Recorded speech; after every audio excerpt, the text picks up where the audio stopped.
안녕하세요. 2020년 6월에 뼈와 림프까지 암이 전이되어서 4기 유방암 진단받은 그럼에도 감사하고요. 그럼에도 행복한 지윤입니다. 예전에 제가 서울을 잠시 다녀왔습니다. 어, 그 의사 선생님은 환자들의 말을 잘 들어주시고 질문에 대해서도 설명을 잘 해주신다고 하는 명성을 듣고 휴가를 맞아서 일부러 찾아뵈었습니다. 역시 돌아오는 길에 마음 가뿐하게 기분 좋게 내려왔습니다. 이제 저는 이런 일이 있었어요. 제가 암 진단을 6월에 받고요. 7월, 8월 2달 동안은 암에 대한 공부를 부지런히 했습니다. 그리고 결정을 한 게 나는 자연치유 쪽으로 치유를 해야 되겠다 라고 결정을 하고, 그리고 대학병원에를 갔죠. 표준 치료를 해주는 대학병원에를 갔습니다. 왜 그랬느냐면요, 제가 자연치유를 하기는 하지만 저도 제 몸에 대한 제 몸의 흐름에 대한 자료가 필요하잖아요. CT라든가 엑스레이라든가 혈액검사라든가 이런 자료가 필요했기 때문에 어쩔 수 없이 대학병원을 갔습니다. 그런데 마침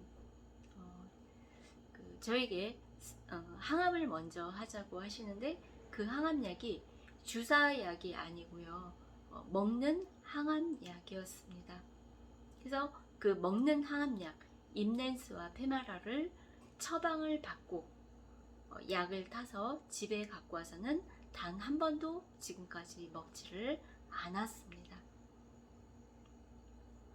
그런데 페마라하고 임넨스만 약을 처방받은 게 아니고요, 그때 당시에 이제 의사 선생님께서 이 두 개를 처방을 해드리겠습니다. 그리고 비타민 D를 처방을 하겠으니 비타민 D는 아침 식사할 때 하루에 한 번씩 드시면 됩니다. 그래서 그래, 비타민 D는 친숙한 거니까, 비타민이니까 그거는 먹어도 돼 라고 판단을 해서 그것도 지금까지 먹고 있고요. 또 하나는 이제 주사를 한 달에 한 번씩 올 때마다 맞으셔야 됩니다. 그래서 그건 무슨 주사예요? 그랬더니 항암제예요? 그랬더니 아니요, 항암제 아니에요. 항암약 아니에요. 그래서 그럼 뭐예요? 그랬더니 뼈까지 전이가 되었기 때문에 뼈에 관계된 겁니다 라고 거기까지만 말씀을 하셨어요. 그래서 뼈에 관계된 거? 뼈에 관계된 뭐죠? 그랬더니 칼슘제 같은 이러면서 말씀을 얼버무리시고 약간 뭉개셨어요. 말 뒤끝을 흐리셨던 건 분명해요. 그러니까 저는 막 또 의심이 드는 거예요. 이거 되게 독한 약 아니야? 이런 식으로. 그래서 일단은 뼈에 관계된 칼슘이라는 용어도 나왔으니까 그래, 칼슘제 역할을 하나 보다 라고 하고 더 이상 깊게 캐묻지는 않았지요. 그렇게 하고 나서도 이제 또 여쭤봤어요, 의사 선생님한테. 선생님, 그러면은 그 약을 제가 타가지고 일반 밖에 있는 내과에서 맞으면 안 됩니까? 지금 몸도 별로 안 좋은데 지금은 맞고 싶지 않아요. 밖에 일반 내과에 가서 놔달라고 하면 어떨까요? 그랬더니 그건 안 된대요. 그 병원에서 병원 문 나가기 전에 맞고 가야 합니다 라고 하시는 거예요. 그래서 할 수 없이 약국에 가서 약을 탔지요. 그러고 약국 선생님한테 또 여쭤봤어요. 이 주사약이 뭡니까? 그랬더니 자세한 건 의사 선생님한테 여쭤보시죠. 그런 식인 거예요. 그래서 다시 이제 주사실로 갔지요. 가서 거기 간호사 선생님은 이 똑같은 약을 얼마나 많은 환자들한테 또 많이 투여를 했겠어요. 그래서 간호사 선생님이 오히려 더 잘 아실 수가 있어 싶어서 간호사 선생님한테 또 여쭤봤어요. 이 주사약이 어떤 약입니까? 그랬더니 궁금하시면 주치의 선생님한테 여쭤보세요. 저희는 몰라요. 라고 말씀을 하셨어요. 그러면서 이제 그 주사약을 놔주시는데 전산 처리를 하시더라고요. 그래서 내가 이 주사를 주사실에 안 들르고 그냥 집에를 가봤자 어차피 주사 투여를 안 했다는 게 다 보고가 되겠구나. 이건 빼도 박도 못하게 주사를 맞을 수밖에 없구나 라는 걸 확인을 하고 어쩔 수 없이 그 조메타라고 하는 주사약을 맞았습니다. 그 주사약을 맞고 집에 와서 그날 저녁을 먹고 잠자리에 들었어요. 그런데 그 다음날 새벽에 5시 눈이 번쩍 떠졌어요. 눈이 번쩍 떠졌는데 앞에 있는 시계를 보니까 5시를 가르쳤고 그때 눈을 뜨게 된 이유는요, 몸의 통증을 느끼면서 제가 잠에서 깼습니다. 그때부터 계속 아픈 거예요. 점점 더 심하게 아픈 거예요. 아침을 억지로 먹었지요. 아프니까 억지로 먹었어요. 그러고 밥을 먹었으니 운동을 해야 되겠다라고 해서 이제 밖에 나가서 걷기 운동을 막 하는데 너무 아픈 거예요. 몸이 막 아주 독한 심한 그 감기 걸렸을 때 전신통이 오는 그런 통증이었는데 저 뼛속까지 아프더라고요. 전 태어나서 그렇게 아픈 적은 처음이었던 것 같아요. 그래서 울면서 운동을 했어요. 그래서 이제 집에 가서 병원으로 전화를 해봐야 되겠다 하고서 막 전화를 하다 보니까 오늘이 토요일인 거예요. 그렇지. 어제가 금요일이었지. 이건 누구에게 하소연도 못하고 물어보지도 못하고 답답하게 그 아픔의 고통을 저 혼자만 고스란히 겪어야 했어요.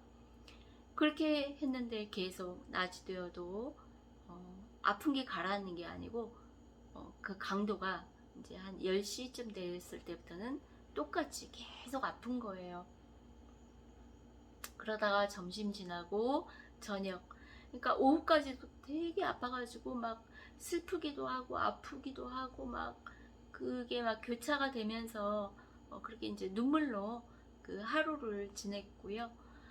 저녁 때가 되어서 이제 그 9시 전에 8시 반쯤 돼서 아마 잠자리에 누웠던 것 같아요.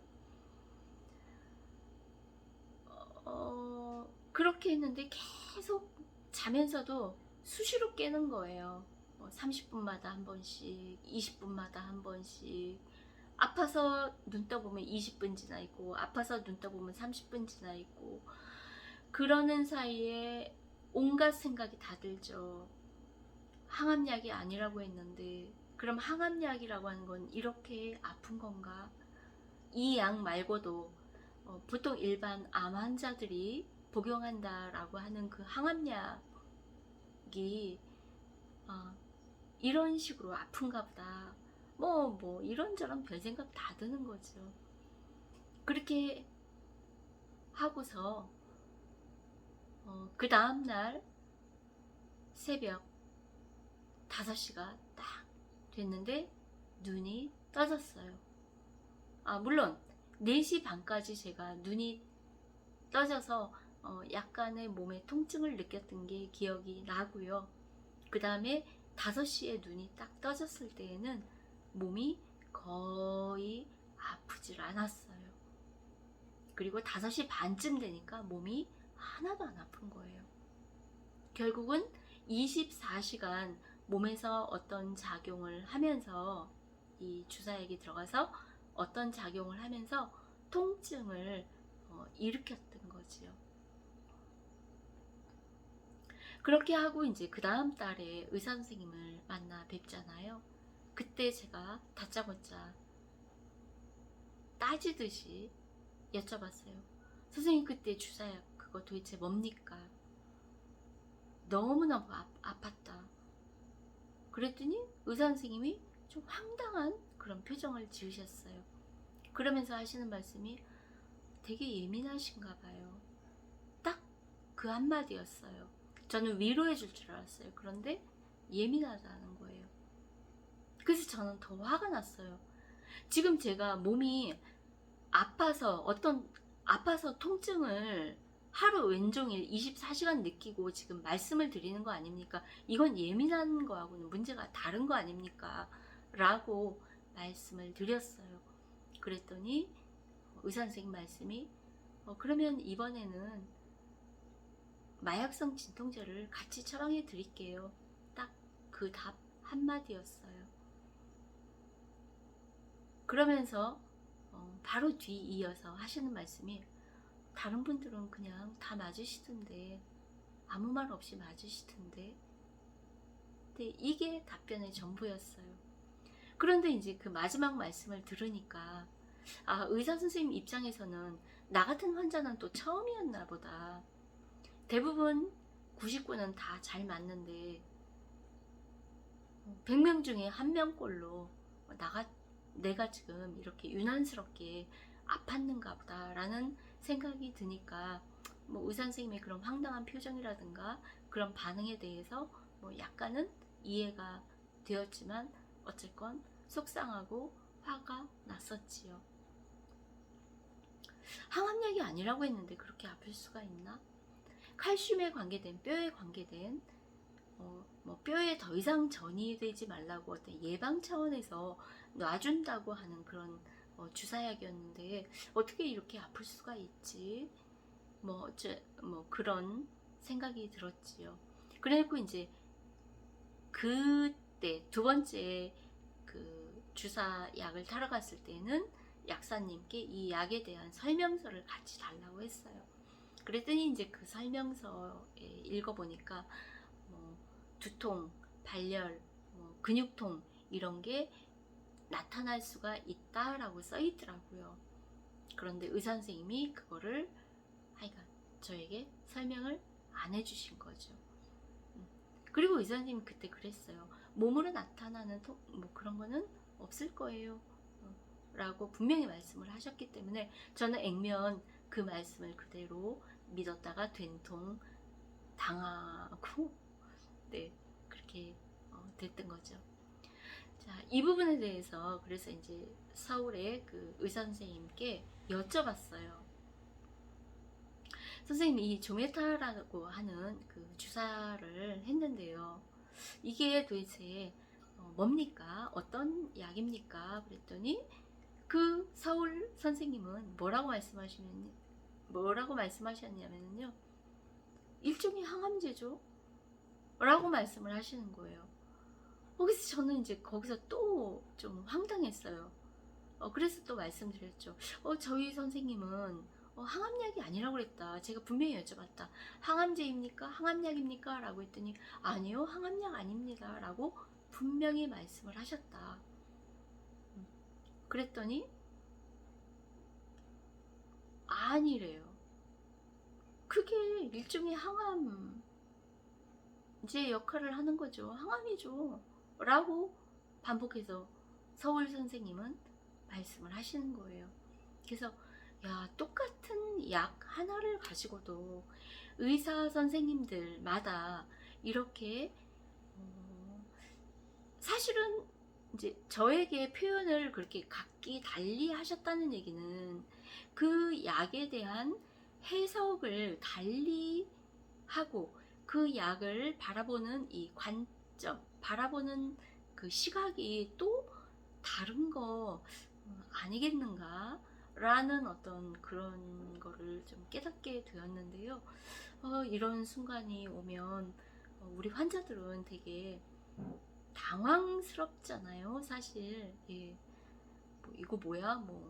좀 멘붕 상태가 되기도 하고.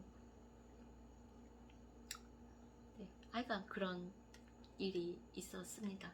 물론 그 조메타라고 하는 그 약이 동영상을 제가 이제 며칠 전에 조메타라는 약으로 그 동영상을 이렇게 하나 발췌해서 봤는데요. 역시 거기에도 그렇게 표현이 돼 있었어요. 뼈전이 표적 치료제, 하여간 그런 식으로 표현이 돼 있었어요. 그러니까 항암약이 맞는 거였죠. 그런데 우리 여기 선생님은 왜 항암제가 아니라고 하셨을까?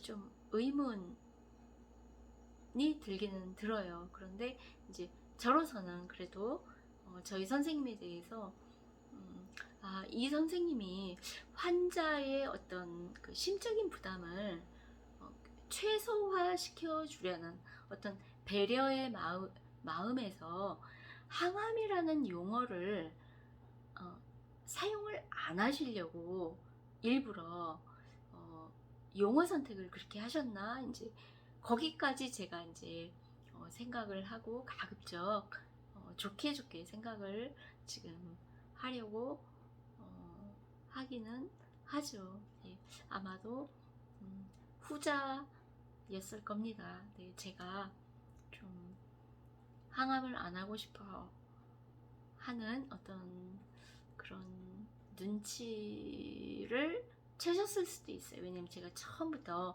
뭐 자연치유 뭐 이런 얘기도 조금은 했거든요.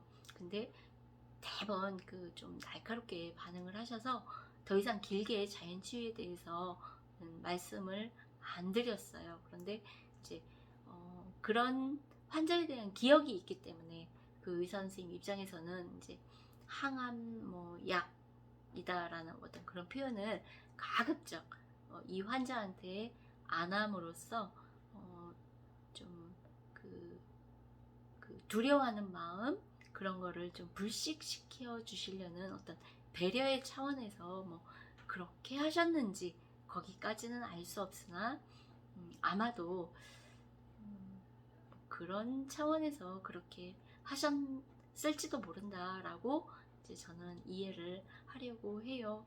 뭐 어쨌거나 두 의사 선생님께서 이 언어 표현이 이렇게 그 다른 점, 뭐 이런 게 수없이 아주 많겠죠. 네, 그런데 참 그런 문제에 부딪히는 것만으로도 우리 암 환자들한테는 굉장히 좀 혼란과 좀 생각이 많아지게 하는 그런 부분인 것 같아요. 그래서 이제 이런 점도 있다라는 것을 알려드리고 싶었어요. 그래서 결국은 저는 자연치유를 한다라고 이제 하는데 임넨스와 페마라는 먹지 않고요. 그 조메타라고 하는 이 뼈 전이를 더 이상 시키지 않게 하는 그 표적 치료제는 어쩔 수 없는 이 어떤 틀에 이 표준 치료를 하는 이 병원의 그 시스템적인 그 틀에 환자를 가두더라고요. 뭐 전산 처리 작업하고 해서 그 약을 투여를 안 하면 안 되도록 어떤 시스템적으로 환자를 좀 묶어 놓는 뭐 그런 걸로 인해서 저는 이제 어쩔 수 없이 그 조메타라고 하는 것을 지금 주사를 맞고, 뭐 이제 그것에 어떤 도움을 받아서 아직까지도 뼈가 이렇게 온전하고 더 이상 통증도 없고 좋게 유지가 되는지는 또 모르겠습니다만, 어쨌건 이 조메타라고 하는 이 주사약도요, 처음에 1회 투여를 받았을 때는 되게 그렇게 아팠는데요, 두 번째 받았을 때는 그 통증의 강도가 처음에는 100이었다면 두 번째는 한 80 정도, 뭐 한 세 번째는 한 60 정도 이렇게 뚝뚝뚝뚝 떨어지더라고요. 그래서 지금은 현재로는 그 주사를 맞으면은요 한 15, 20 정도의 통증이 있어요. 아주 미약하게 있는 거죠. 그래도 뭐 그 정도면은 참을만 하고 충분히 일상생활이 무리 없이 가능하니까 그 정도는 이겨낼 수가 있지요. 그래서 처음에는 왜 그렇게 아팠을까를 생각을 해 봅니다. 그리고 왜 점점 갈수록 이 통증이 덜한가를 이렇게 역추적을 해서 예상을 해보면은요, 두 가지예요. 하나는 제가 처음에 진단을 받고 바로 그 약을 투여를 받았을 때에는 사람이 암 진단을 받으면은요 거의 멘붕 상태가 되고요, 어떤 면으로는 거의 제정신이 아닌 상태가 돼요. 그죠? 다 경험해 보셨잖아요. 그래서 이렇게 그 몸의 어떤 전체적인 그 에너지가 소진된 상태, 그 다음에 좀 신경줄이 좀 놓아지는 그런 상태가 돼요. 그러다 보니 몸의 어떤 그 면역력이라든가 그런 거를 이겨낼 수 없는 상태가 되는 것 같아요. 예. 그렇게 되어 있다가 어느 정도 안정감을 찾고 또 어떤 방향을 잡고 하는 그런 과정에서 나의 면역력도 같이 올라가고, 그래서 그런 약이 투여돼도 그 통증 같은 거를 이렇게 견뎌낼 수 있는 몸이 되었던 것 같기도 해요. 네. 자,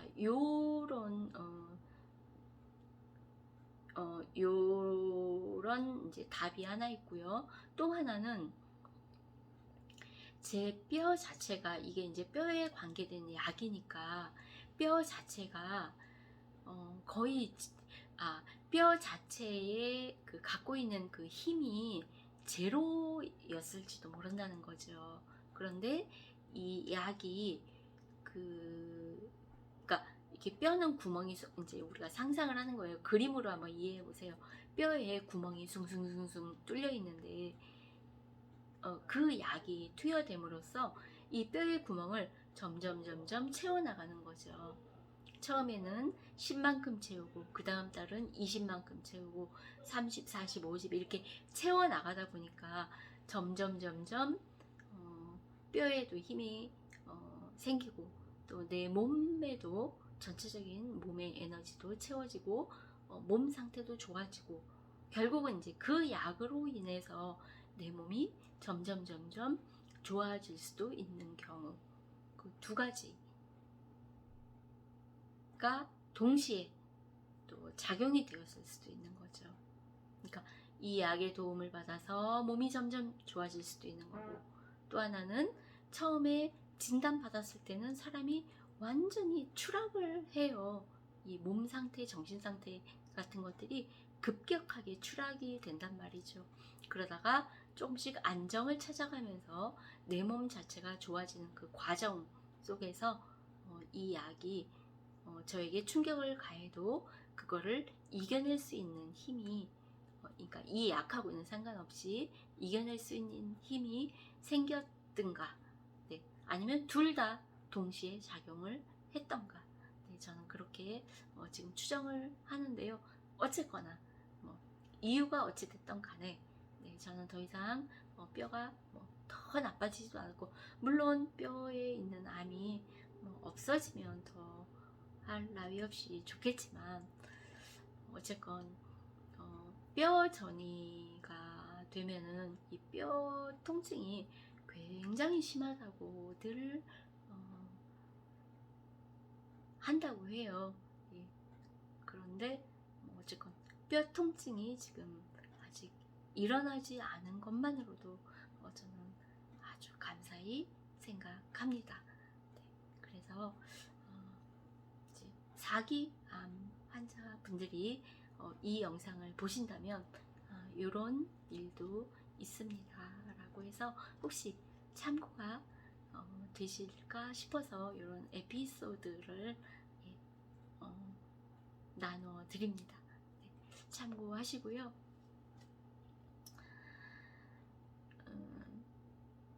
어쨌건 제가 주장하는 바는 그렇습니다. 자연치유를 한다고는 하나 그 자연치유라고 하는 것이 표준치료를 할 거야, 자연치유를 할 거야, 양자택일을 해 라고 하는 그런 차원이 결코 아니라는 거예요. 자연치유라고 하는 것은 어떤 우리 삶의 기본 토대가 되어야 한다라는 거죠. 자연 친화적인 생활이거든요. 자연 치유라고 하는 것은 자연 친화적인 생활이 뭐냐?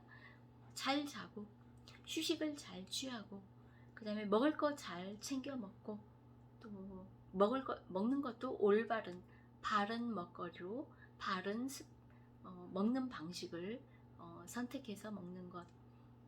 그 다음에 또 적당하게 운동 잘 해주고 또 편안한 마음을 갖고 안정된 마음을 갖는 것.